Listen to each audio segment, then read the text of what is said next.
नमस्कार।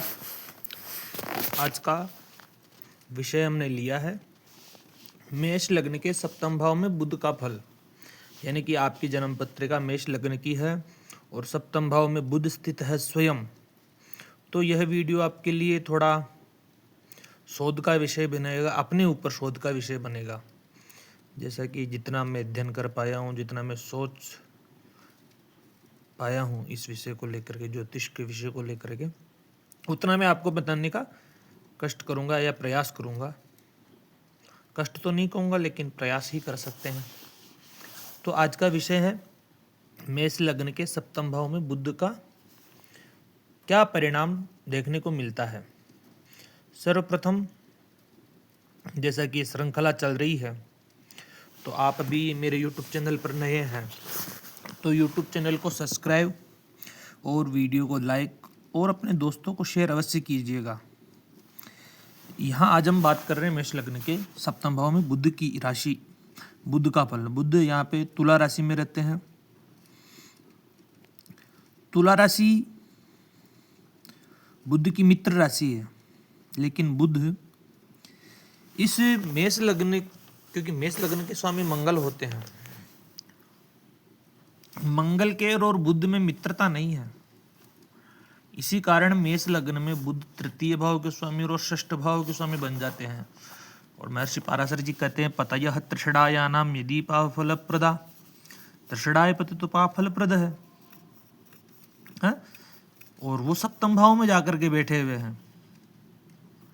सप्तम भाव तुला राशि है, मित्र की राशि है। तृतीय से होकर के सप्तम में बैठे रहना, षष्ठे से होकर के सप्तम में बैठे रहना। तृतीय भाव अपने भाई का भाव, पराक्रम का भाव है, पत्नी के पिताजी का भाव है, माता का व्यय करने वाला भाव है। षष्ठ भाव ऋण, रोग, शत्रु, दुर्घटना, नौकरी इत्यादि का भाव है। और लगने से तो वैसे भी नैसर्गिक शत्रुता तो रखते ही है। तो सप्तम भाव में क्या परिणाम देखने को मिलेगा, क्योंकि बुध मेष लग्न में अकारक है, पापी है। महर्षि पाराशर जी भी कहते हैं मंद सौम्य सिता पापा शुभौ शशि दिवाकरौ। मंद सौम्य सिता पापा, सौम्य मतलब बुध, ये पापी है। इनको पापी श्रेणी में बताया गया है। तो सप्तम भाव में बुध शुक्र की राशि तुला में स्थित होंगे। तो ये स्थिति केंद्रवर्ती हो जाती है। इसको हम केंद्र में हो जाता, केंद्र का भाव है सप्तम भाव। मारक भाव भी है सप्तम भाव। देखिए, आपको अगर भी मैं क्या फल परिणाम क्या रहेगा वो आपको मैं ले जाऊंगा, प्रवेश कराऊंगा परिणाम में। लेकिन उसके पहले ज्योतिष की कुछ मूलभूत जानकारी है जो मैं आपको दे रहा हूं। ये एक ज्योतिष का जिज्ञासु ही जान सकता है। तो केंद्रवर्ती तो कुल दीपक योग भी बना देता है कभी कभी, क्योंकि कहते हैं ना, तो एक श्लोक आता कुल दीपक योग का, बुधे यस्य भृगो यस्य यस्य केंद्रे बृहस्पति दशमांगारको यस्य जातक कुल दीपक। तो केंद्रवर्ती रहेंगे यहाँ पे बुध। बुध की स्थिति जातक रत्न, वाहन और सुख सुविधाओं से युक्त कर सकती है। परिणाम में इतना सा बता सकता हूं, लेकिन इस पर निर्भर करेगा कि गुरु कहाँ है, शुक्र कहाँ है, दशम भाव में मंगल है या नहीं है। तब एक और अच्छा परिणाम, सप्तम भाव व्यापार का भाव भी है। तो यहाँ पर तुला राशि होने के कारण व्यापार में दक्षता हासिल भी कर सकता है ऐसा जातक कहूँ तो कि एक प्रखर कूटनीतिज्ञ, डिप्लोमेट बन सकता है। ऐसा जातक कंप्यूटर, केमिस्ट्री, चिकित्सा, जो मेडिसिन जो जानते हैं ना, और एक विदेशी व्यापार जो करते हैं, इंपोर्ट एक्सपोर्ट में अच्छा लाभ कमा सकता है, क्योंकि बुध व्यापारिक ग्रह है। कुल दीपक योग बन जाता है अगर बुध भी केंद्र में, शुक्र भी केंद्र में हो, गुरु भी केंद्र में हो, दशम में मंगल हो। तो फिर जातक को तेजस्वी बनाएगा, अपने कुल में मान सम्मान बढ़ाने वाला, बहुत प्रतिष्ठित बना देता है। मतलब कि ऐसा जातक का व्यक्तित्व समाज के लिए अनमोल हो जाता है, जो दूसरों के संपर्क में आएगा। अगर कोई भी व्यक्ति उसके संपर्क में आते हैं तो उनका भी कल्याण कर देता है। लेकिन एक चीज सप्तम भाव पत्नी का भाव होगा, वैवाहिक जीवन का भाव होगा, जीवन साथी का भाव होगा। यहाँ पर बुध का क्या प्रभाव रहेगा ये भी आपको मैं बता दूं। बुध है, जातक का जीवन साथी उच्च शिक्षित हो सकता है, बुद्धिमान हो सकता है, तर्कशील हो सकता है, लेकिन प्रायः देखा गया है कि पत्नी या पति, स्त्री की कुंडली है तो पति, पुरुष की कुंडली है तो पत्नी, स्वास्थ्य में परेशानी रहेगी, क्योंकि षष्ठेश का सप्तम में बैठे रहना, फिर कहते हैं ना त्रिक भाव के स्वामी जिस भाव में भी बैठते हैं उस भाव की हानि करते हैं। तो मैं हानि को तो नहीं बताऊंगा यहाँ पे, हानि भी अपने स्तर पर सही है, लेकिन कहीं ना कहीं षष्ठेश का सप्तम में बैठे रहना पत्नी के लिए चिंताजनक अवश्य रहेगा। और प्रायः विवाह भी अपनी मनपसंद का ही हो सकता है, लेकिन गुरु की दृष्टि हो तब,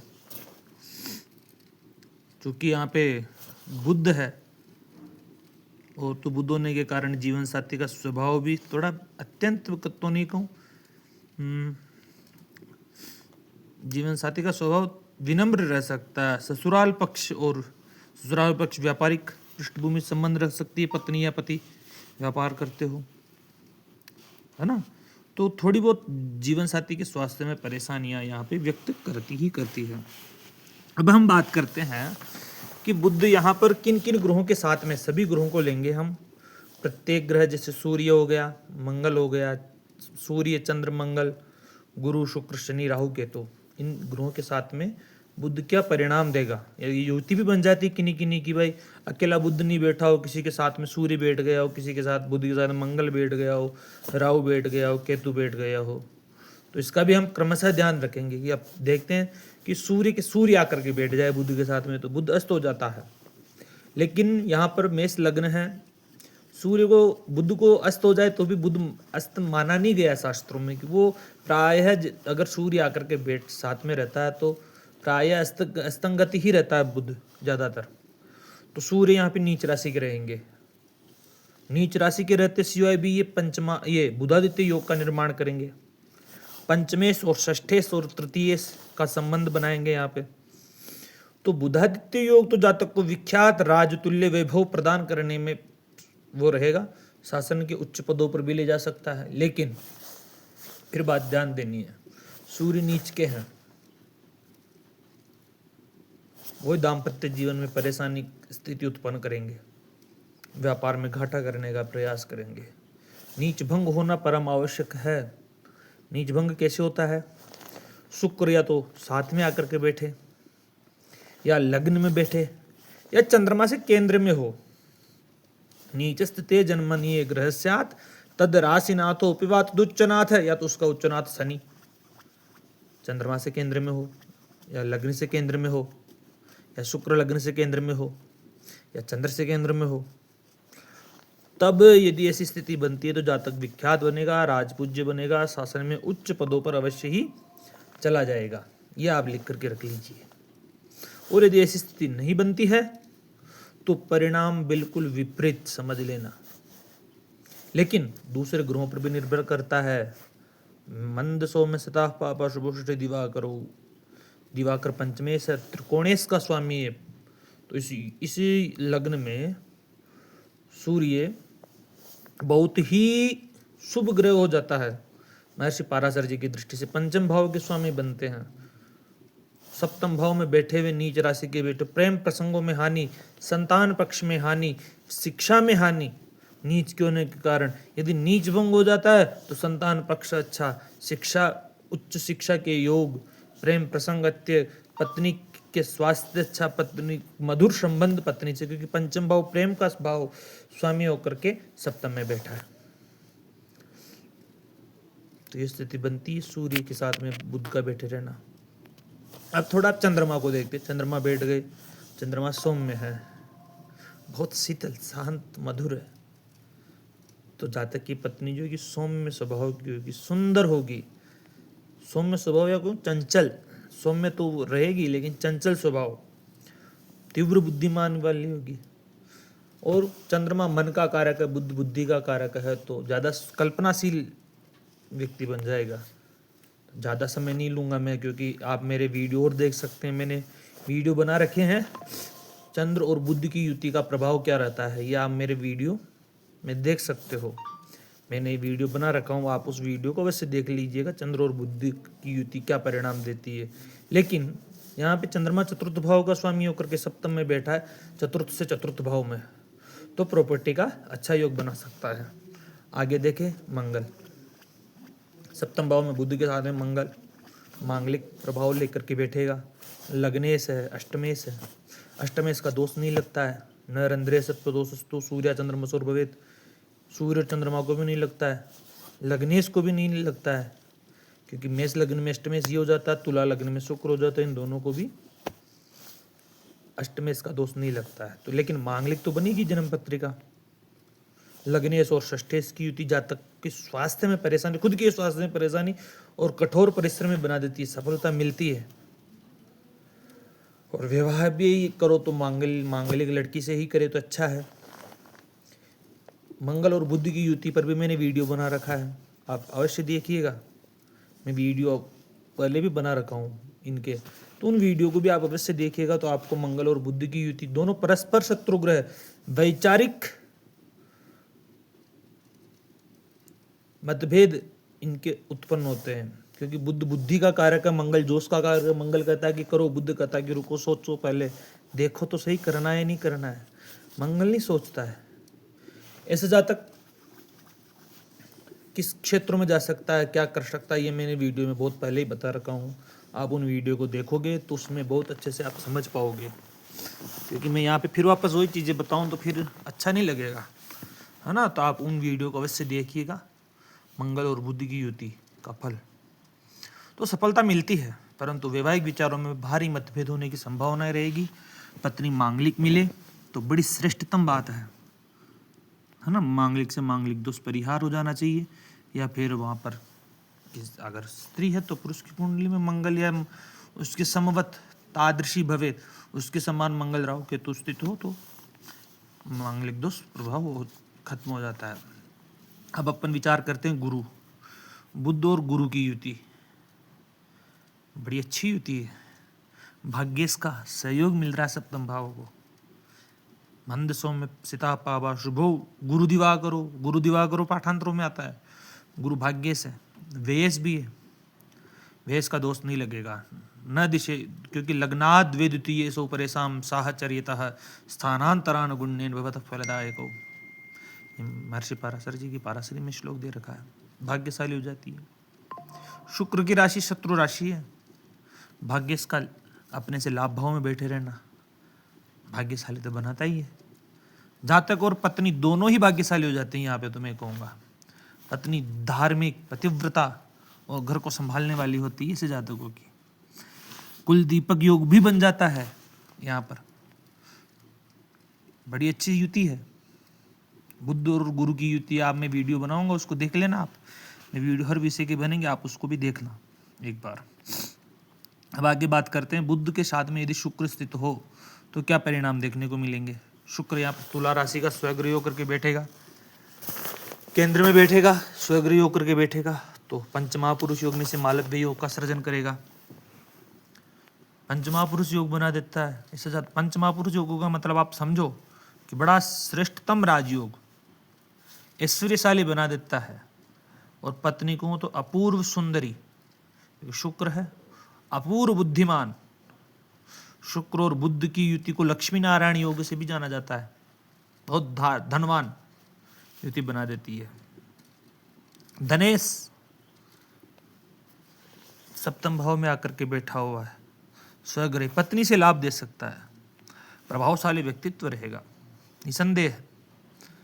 लेकिन आपको इन वीडियो को बहुत, मैं दोनों ग्रह पर भी बोल रहा हूँ, और भी ग्रहों को लेकर के डिस्कस निकाला जाता है ज्योतिष में। अब बुद्ध के साथ में यदि यहाँ पर शनि स्थित हो, शनि यहाँ पे उच्च के रहेंगे, और कहूँ तो शनि यहाँ पर दिग्बल भी प्राप्त कर लेते हैं। सप्तम भाव में शनि दिग्बली हो जाते हैं, उच्च के रहेंगे, तो ये भी पंचमहापुरुष योग में से शशि योग बनाएंगे। तो ऐसा जातक या जातिका बहुत पराक्रमी, अपार धन संपत्ति से युक्त रहेंगे, नौकर चाकर से युक्त रहेगा। बहुत अच्छी युति है ये। बुध शनि दोनों मित्र है, मित्र के घर में ही बैठे हुए हैं। लग्नेश के तो शत्रु है। और भी कुछ विषय तो आप वीडियो में बनाऊंगा बुध और शनि की युति का पर, तो आप उस वीडियो को अवश्य देखिएगा। इसके और क्या परिणाम निकल करके ये युति क्या परिणाम देती है, तो आप उसको भी देखना। अब बुध के साथ में यदि यहाँ पर राहु हो तो क्या रहेगा। देखो राहु तमोग्रह है। महर्षि पाराशर जी ने 3 श्लोक लघु पाराशरी में कहे हैं। यद्यद भावगतो वापि यद्यद भावे संयुतो तत्तत्फलानि प्रबलो प्रदिशेताम तमोग्रहो। और तमोग्रहो शुभारूढ़ा वसंबंधेन केनचित् अंतर्दशानुसारेण भवेताम योगकारको, एक ये कहा है। और एक और कहा, यानी कि केंद्र में हो तमोग्रह, केंद्र त्रिकोण, श्लोक याद नहीं आ रहा मुझे, लेकिन राहु और बुध की युति यहाँ पे जड़त्व योग का निर्माण करती है। बुध का परिणाम देता है राहु। बुध द्विस्वभाव है, विच्छेदात्मक स्थिति उत्पन्न कर सकता है। मैं स्पष्ट कहूँ तो दाम्पत्य सुख में जहर बोने का काम करता है।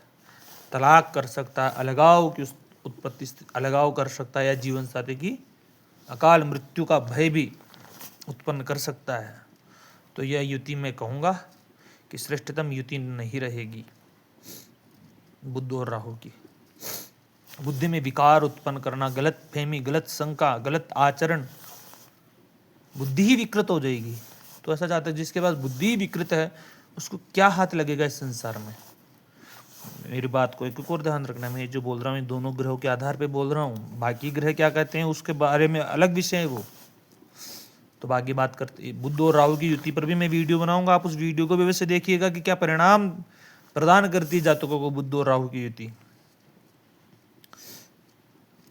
अब बुध और केतु, अगर बुध के साथ में केतु आकर के बैठ गया, केतु आध्यात्मिकता रखता है लेकिन फिर भी वही बाधक योग का निर्माण, ऐसे जातक की बुद्धि आध्यात्मिकता की ओर, पत्नी आध्यात्मिकता की ओर जा सके, ऐसा अगर ये रहे तो अच्छी है। लेकिन मानसिक दूरी और वैमनस्यता तो पैदा कर देती, क्योंकि फिर वो वैवाहिक सुख नहीं होने देगा, वो संबंध स्थापित नहीं होने देगा, वैमनस्यता उत्पन्न कर देता है। और गुप्तांगों का भाव तो गुप्त रोगों की संभावनाएं भी है।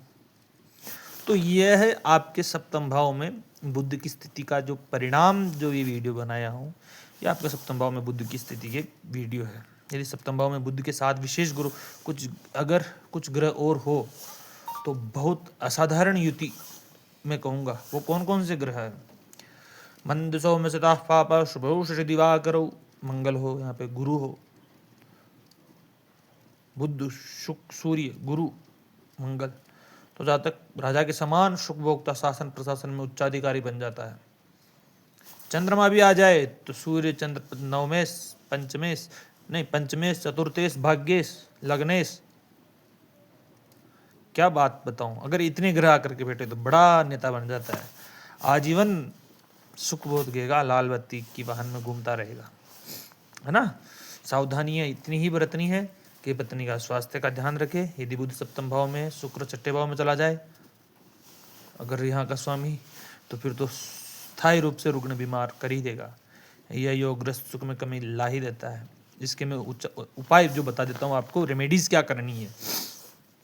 सर्वप्रथम तो अपनी माता, कुल की कन्याओं, बहन, बेटी, बुआ का सम्मान करें, उनके साथ समभाव रखें, रत्न धारण कर, अगर ज्योतिषी की सलाह लेकर के पन्ना रत्न धारण करें, क्योंकि पन्ना दान करे, धारण ना कि नहीं करना है, पन्ना को दान करना है। बुद्ध से संबंधित दान करें। सार्वजनिक स्थानों पर बार बार थूके ना, आदतों तो त्याग दे, गुटखा तंबाकू आदि का सेवन से दूर रहे, क्योंकि ये बुद्ध को दूषित कर देता है। बुद्ध का यंत्र हो तो उसको गले में धारण कर सकते हैं, है ना। तो ये परिणाम जब भी देखने को मिलेंगे जब बुद्ध की महादशा अंतरदशा आ रही हो जीवन में। तो ये बहुत बड़ा वीडियो बन गया है 20 मिनट का, तो हम इस वीडियो को यहीं पे आराम देते हैं। और आप अभी तक फिर भी नए हो तो यूट्यूब चैनल को सब्सक्राइब अवश्य कीजिएगा, बेल आइकन को अवश्य दबाइएगा, और वीडियो को लाइक शेयर अवश्य सब करते रहिएगा जो भी कर सकते हो।